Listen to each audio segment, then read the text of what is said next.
There was a season of my life where I directly associated risk of death with degree of awesome.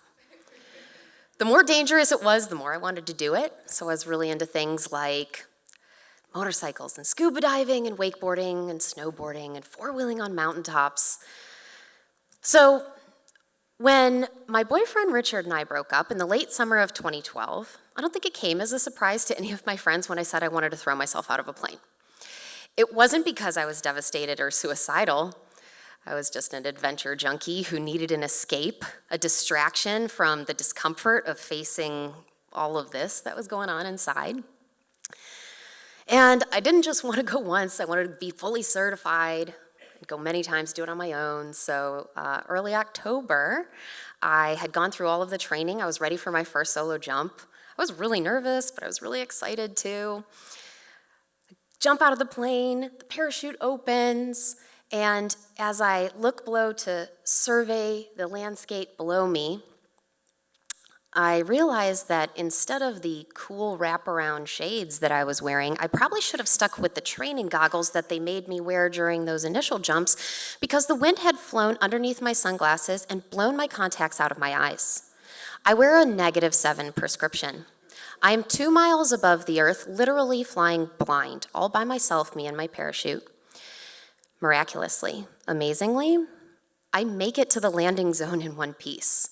I land safely, shaken, and my skydiver friends are coming over to me. They are congratulating me, then they see the tear stains and the hyperventilating, and then they're reassuring me. And then they're telling me that I should just shake it off. Pop in a new pair of contacts. We're going to go up for one more jump. We can't end this epic day on a bad note. And I'm very susceptible to this suggestion because in high-risk sports like skydiving, you develop a deep camaraderie, a deep bond. You really have to trust and encourage and support each other. And that sense of belonging and sense of community was just as important to me as the adrenaline rush, especially because I was floundering with my identity at this time. So we were going to go up for one more jump just before sunset. It was going to be beautiful. And I was going to get to do this cool donut formation with Lance and Emily. They were a couple that double dated with Richard and I all summer. Even though he and I had broken up, I stayed friends with Lance and Emily. Great people, loved spending time with them. So I put the training goggles back on, and this jump goes fine as well, except for the landing. There's a lot of math and physics that's involved in skydiving. You have to calculate your ground rush and when is the right time to pull your brakes. To push hot air up into your parachute slows you way down so that when you land softly, like stepping up out of a chair. I miscalculated. I didn't pull my brakes right, and I hit the ground going about 20 miles an hour. That's the equivalent of jumping off a 2-story building. And I crumble, and I roll, and I bounce, and I tumble, and I scream, and there's searing pain, and there's an ambulance, and then I'm at the hospital where they're telling me that it looks like a bomb went off in your ankle, and I have a compression fracture in my spine. When I bounced on my head, my vertebrae wanted to squish like a marshmallow, but your bones aren't made of marshmallow, so they cracked instead. And Lance and Emily drove me home from the hospital in the wee hours of the morning. My mind is reeling, thinking, wow, that could have been so much worse. And gosh, I'm so lucky, and life is so short.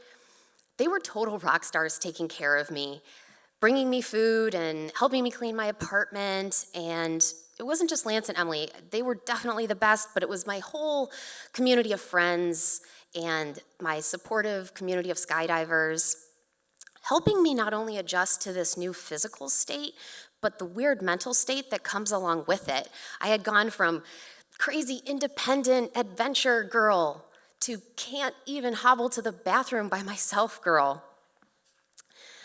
I was really self-absorbed in my thoughts, so it really caught me off guard when Lance brought me breakfast one morning and he told me that he had broken up with Emily the night before. That was weird. They were a really serious couple. They'd been together for like 3 years. So I knew this was the part where I was supposed to reach out to her and be a good supportive friend and give back to her what she had been giving to me. And I tried, but I was also feeling pretty selfish and entitled and loving all the attention, and I was lazy, and I let Lance continue to come over and bring me breakfast, and I didn't tell Emily. A couple weeks later was my birthday, and he brought me a gift, And he told me that one of the reasons he had broken up with Emily was because he had feelings for me, which I kind of expected. But what I didn't expect is that he needed to tell Emily that and tell her all the details of the time we had been spending together. She was horrified and betrayed, understandably. And as word got around about these choices I was making and these secrets I was keeping, my supportive community turned away. Who wouldn't? We've heard stories tonight about victims and heroes, but there's no version of this where I'm anything but the villain.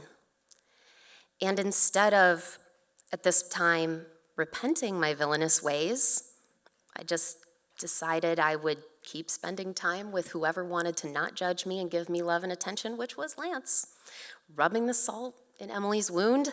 It's like when I broke my back, I broke my moral compass. I don't know what I was doing. It took me a little while to recover. I healed physically pretty quickly. What unfortunately took longer was recovering a sense of integrity.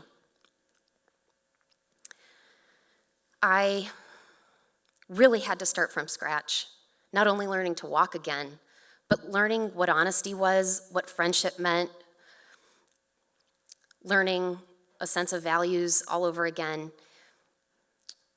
I still have a really hard time forgiving myself for what I did, and I don't know if Emily's forgiven me or not, but what I do know is that I never want to hurt anybody like that again.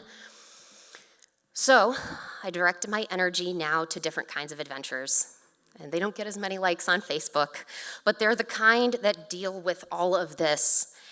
And instead of trying to escape from it, I lean into it, and I try to expose my imperfection and my mistakes, and knowing that there's a part of me that's always going to be broken. And so far, I think it's the most awesome adventure that I've ever taken. Thanks.